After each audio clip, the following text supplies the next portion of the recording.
सुप्रभात मित्रांनो, आज माझा व्लॉग बनवण्याचा पहिला दिवस. ॲक्च्युली माझ्याकडे गाई 3 वर्षापासून आहे. मी सर्वप्रथम आणलेली गंगा ती ही आहे.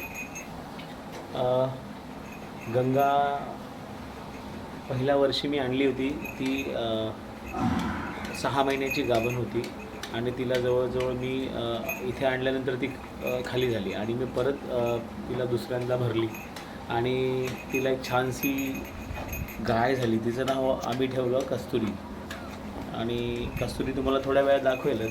आणि आता ही लेटेस्ट व्हर्जन आमच्या गंगाचं. ही जस्ट गौरीमध्ये झाली मागच्या गणपतीत. हिचं नाव आम्ही गौरी ठेवलं आहे, गौरी गणपतीत झालं असल्यामुळं. आणि हिचे पप्पासुद्धा तुम्हाला दाखवू आम्ही. महाराष्ट्रातला नामवंत शर्यतीचा बैल सैराट, त्याची ही पैदास आहे. तर बघूयात, मी तुम्हाला हळूहळू सगळ्या माहिती एक एक ब्लॉगमध्ये सांगत राहील. थँक्यू.